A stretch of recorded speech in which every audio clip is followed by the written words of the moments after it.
தென்னாடுடைய சிவனே போற்றி, எந்நாட்டவர்க்கும் இறைவா போற்றி.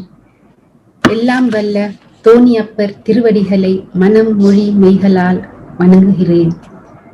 முதற்கண் தருமை ஆதினம் ஸ்ரீலஸ்ரீ குரு மகா சந்நிதானம் அவர்களின் பொன்னார் திருவடிகளை மனம் மொழி மெய்களால் திசை நோக்கி வணங்குகிறேன். I prostrate at the feet of Lord Thoniapar, invoking his blessings with my mind, speech and actions. I prostrate at the golden feet of His Holiness Dharmayadinam Srila Sri Guru Maha Sannidhanam, invoking his blessings with my mind, speech and actions.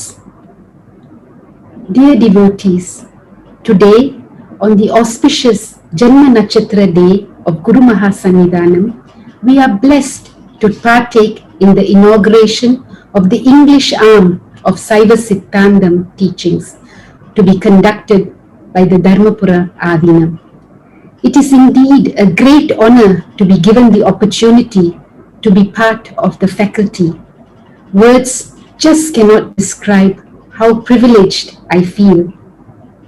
I just pray that with Emberuman Lord Shiva's grace, I will be able to do justice to the task that has been bestowed upon me. I would like to give you a little bit of a background about myself. I am a pediatrician by profession and run a private clinic in Singapore. I did my medical training in the UK, where I spent 20 years before returning home to Singapore in 2007. Whilst in the UK, I started developing a yearning to learn more about the philosophy of my religion, which I used to know as Hinduism. Everywhere I looked, I could only find Vedanta texts which somehow did not appeal to me. On returning to Singapore, it was really as if my wish were granted when I was given the golden opportunity to follow Saiva Siddhantam classes in the Sembah Vinayagar temple in Singapore.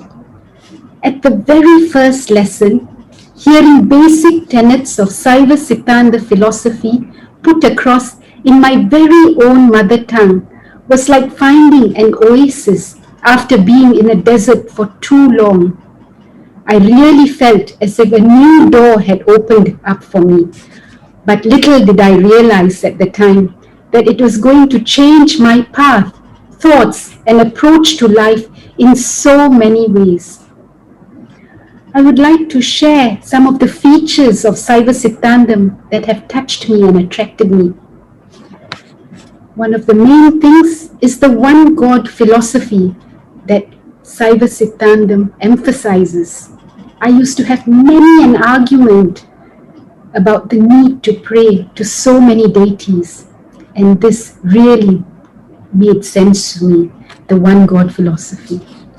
The logical explanations proving the existence of Padi, Pasu, Pasam, the three eternal entities.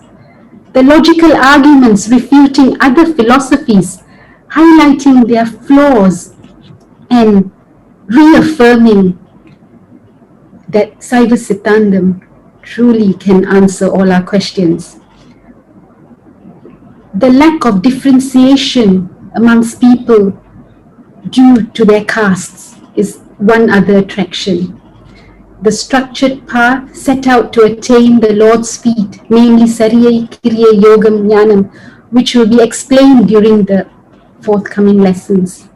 The deeper meanings of the Tirumurais, how it can be understood at different levels depending on how far down the spiritual path one is at.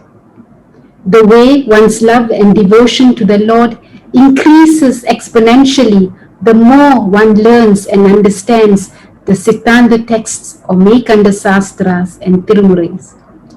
The lives of the 63 Nayanmargal, which over and over again emphasize that true love and unwavering devotion will surely lead one to the Lord's feet and the state of Piravame or no birth.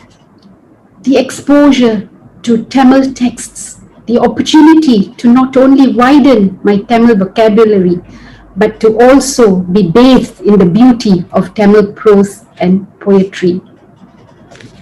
All these and more I have gleaned from the teachings of this great philosophy. My day now starts with prayers to the Lord, and I derive strength from His holy ash and Aindarithu Mandiram. I am able to face what may come armed with these. I would like to take this opportunity to thank all my teachers who have guided me in this path and would like to pay obeisance to them. I would like to thank Sri Lasi Guru Mahasannidhanam for giving me this opportunity to share what I have learned in English to people around the world. I urge all of you to join in the sessions and savor the divine experience that is Saiva Siddhanta. Tiruchitrambalam.